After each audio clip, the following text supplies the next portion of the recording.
Well, what an incredible story. I mean, just to have that experience of being, like you said, you coded.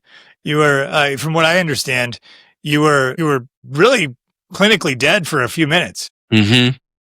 That's just incredible to have you here with us now. And The I'll other just thing, add there, yeah, sorry, Ryan, just to add there, no and, problem. and when I died, my spirit left my body, and I have a full heaven encounter that I share in the book.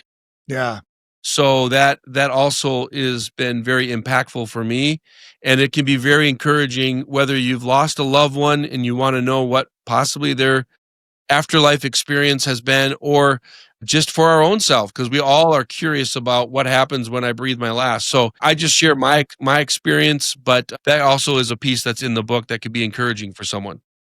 yeah. I think there's sort of a question I feel like is being begged to ask after that is that what does that change in a person to have that experience? It really has shifted, maybe a good word for it, things in my life. It's a perspective shift for sure. And one of the things people have asked me, so what's most different in your life because of that experience? And for me, this is going to be probably not what you're expecting, Ryan. But what was most different for me since then is fear. I have way less fear in my life than I had before that encounter. And I can't prove this. This is just my theory. My theory is that every fear or every phobia, I think there's over 600 phobias, every fear is grounded in the fear of death.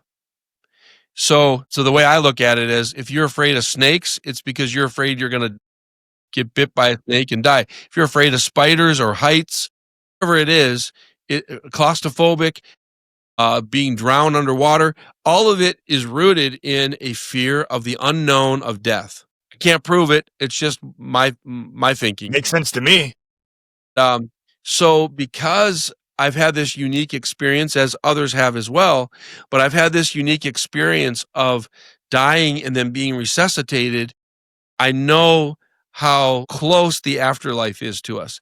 It literally is like, just we can use the term crossing over. It's just like boom, we're not in this reality of space and time, and then our spirit, which is the essence of who we are, leaves us and leaves our physical state, and we've crossed over into the afterlife. It's a beautiful, peaceful thing, especially if you have assurance as to your destination in your in afterlife. And so for me, it's given me such great peace. And I want to encourage others with that peace, that the fear that I had before of a variety of things, I don't carry that fear like I used to.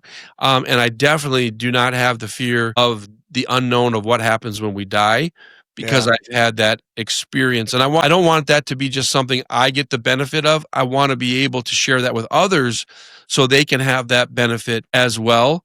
And a couple of years ago, my mom was celebrating her 80th birthday. My dad is 85th.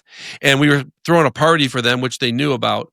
But my mom said a couple months ahead of time, I've always wanted to go skydiving on my 80th birthday. I said, Mom, you're amazing. You're awesome. You should do it. And she said, I'm thinking about doing it. And then she said, Bill, will you go with me? Well, now that's changed the scenario, right, Ryan? A little bit.